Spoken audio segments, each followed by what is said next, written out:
What's up guys, this is Robby from the Coast to Coast Real Estate Group. Today we're going to talk about pre-sales. I got a lot of people who ask me questions about pre-construction and purchasing pre-sales. We're going to talk about the pros, the cons, and whether it's the right fit for you. But essentially a pre-sale is exactly what the name says. It is a pre-sale of a single family home, condo or townhouse in a development that is either in construction or has not even been constructed yet. So without further ado guys, let's get started.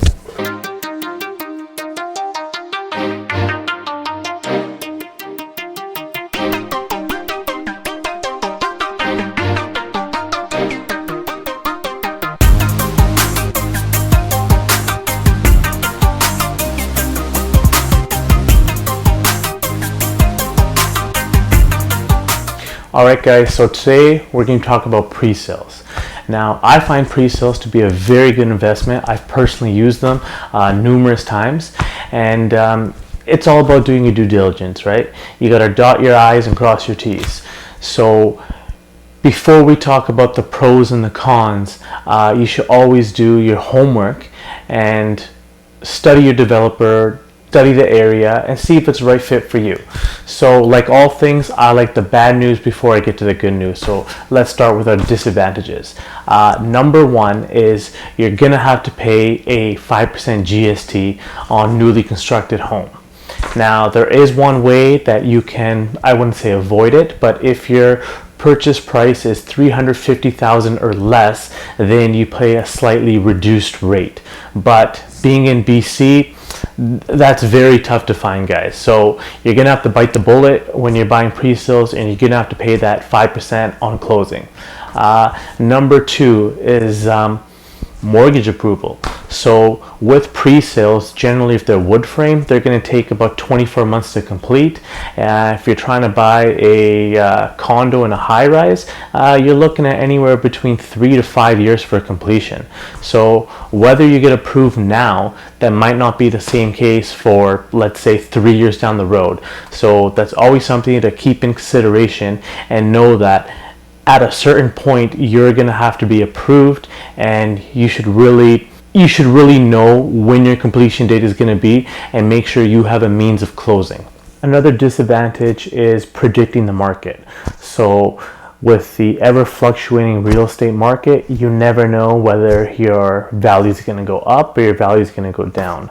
Generally in the past 20 years, let's take out 2007 or 8 with the recession, we've seen nothing but a rise in our real estate market in BC here. It's a high possibility that you'll see an increase in value, but you never know. You can't predict the market, and there is a chance that, let's say you bought an apartment or a townhouse for $600,000, and 2 years later the economy kind of collapses, or we're in a pandemic like right now, all of a sudden your townhouse is now worth $550,000.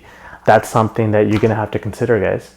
Another disadvantage is that if you're using this pre-sale purchase as your primary residence, you have to keep in consideration that you need to have an alternative place to stay within that time that it's getting developed. If that doesn't fit your needs, you might have to buy something that's already be constructed and that's on the market for resale.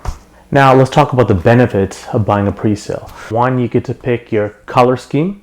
You get to pick the type of flooring that you want, the color of the cabinets, and you get to essentially get all your upgrades. So whether you need an extra stall for parking or you want 2 extra storage lockers, all this can be negotiated and you'll get it from the developer, and it's all covered under warranty.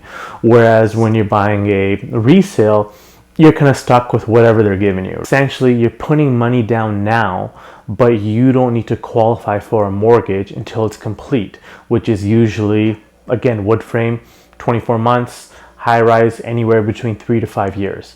So whether you can come up with a deposit now, you don't have to qualify for the mortgage until completion time. So that gives you time to save up more money and, really get a cushion, right? Now, one of the best advantages of buying a pre-sale is you are building up equity. Nowadays, you're not going to see the equity built up like it was before, but even let's say a few years ago, there's people making six figures off just putting down 20% or even 10%. So essentially you put down your 5% in the Fraser Valley, or sometimes 10%, and you hold on to it for a year until it's close to completion, and either one, you complete on it and you have yourself instant 20% or more in equity, or you assign it before completion if that's what you decide to do, and you can walk off with maybe 200-300% of what you put in. Another benefit of buying a pre-sale is I like to call the 7-day refund policy. So for whatever reason you want, whether you had a bad dream or you decided that, hey, this isn't the right thing for me, or decide to go another route, you can get your money back and contracts void. Another benefit to buying a pre-sale, if you're an investor, is tenants tend to enjoy newer construction, and you get to rent it out at a slight premium. So tenants tend to pay a little bit more for new construction, and they're more sought after. So if you're an investor and you want to rent out your pre-sale, it wouldn't be that difficult, because tenants tend to flock toward the new construction and that new development. When you're renting, why would you want to rent something old when you could rent something new? So investors have the advantage that they could charge an extra few $100s for that. Alright guys, so those are just a few benefits and disadvantages of buying a pre-sale construction. There's lots more to do with this. I will talk about it later, but if you guys have any questions or you guys are looking to make the move anywhere, please reach out to me and my team at 604-445-7623, or you guys can check out our website at www.coasttocoastrealestate.ca. Till next time guys.